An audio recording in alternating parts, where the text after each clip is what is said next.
Bonjour à toutes et à tous, c'est l'analyse du Bitcoin et du CAC 40 pour le mercredi 21 février.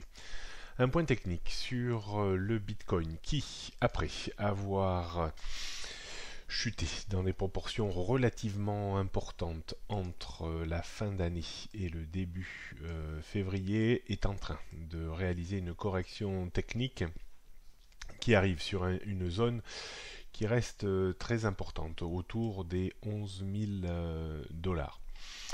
Le débordement de cette zone entraînerait une correction technique supplémentaire sur les 12 800, 13 000 dollars, avec une chance un petit peu plus importante de casser un petit peu l'épine dorsale du mouvement baissier, mais on en aura une plus grande certitude lorsque l'on passera au-dessus du ratio de Fibonacci en 61,8%.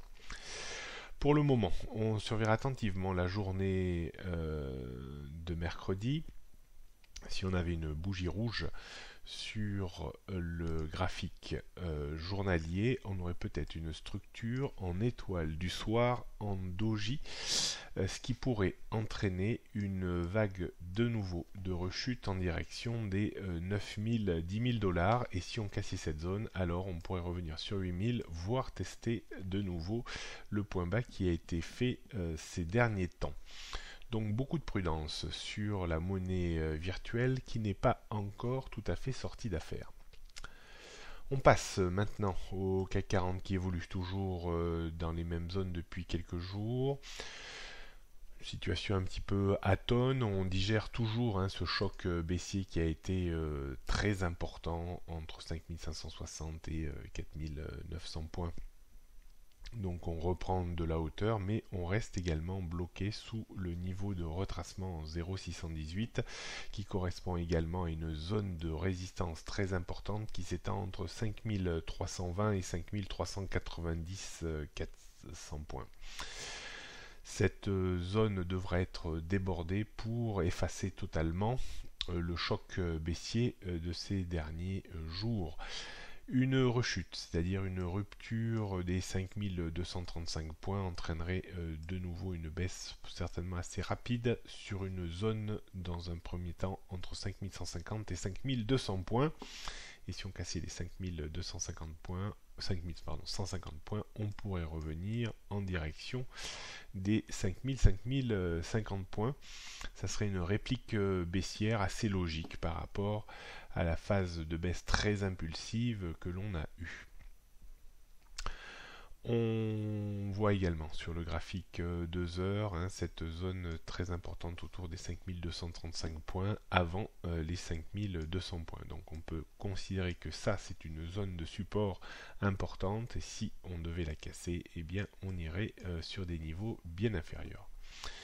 À la hausse, eh bien, on a le bas de cette zone de support que j'ai défini tout à l'heure vers les 5320 points qui devrait servir de blocage à la hausse.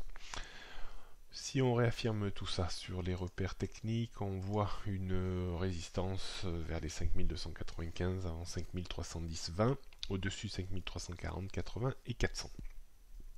En termes de support, 5250 points est un premier support cohérent avant les 5235 points, en dessous les 5200, puis une nette dégradation sur 5180, 55, 105, 80 et 5000.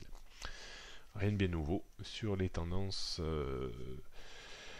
moyen terme, moyen long et long terme. On est pris toujours en sandwich entre la tendance baissière court et début moyen terme et la tendance haussière moyen long long terme. On regarde le CAC 40 pour terminer en données 15 minutes. On a l'impression qu'on revient un petit peu dans les travers d'antan avec une zone de range comprise au sens strict du terme entre 5295 points environ et 5250 points, et au sens plus large du terme entre 5310 et 5235 points.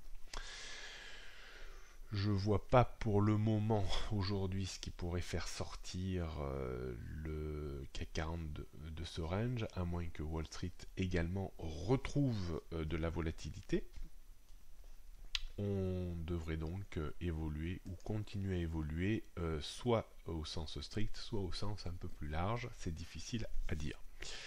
D'un point de vue stratégique, c'est pas non plus très facile. On pourrait plutôt être acheteur dans cette zone, 5240-5250 points, mais uniquement au premier passage. Et on pourrait être vendeur dans cette zone, 5290-5310, mais uniquement également au premier passage. Pour viser quoi? Pour viser 15-20 points avec des stops équilibrés. Voilà ce qu'on pourrait dire pour aujourd'hui. Pas grande initiative, c'est un petit peu compliqué quand même. On voit que le range est un petit peu en train de s'étriquer de nouveau, donc attention. Des fois, il ne vaut mieux rien faire que mal faire. Vous pourrez me retrouver en direct sur BFM Business aujourd'hui à 10h30, mais également jeudi matin à 10h30. Bonne journée à toutes et à tous.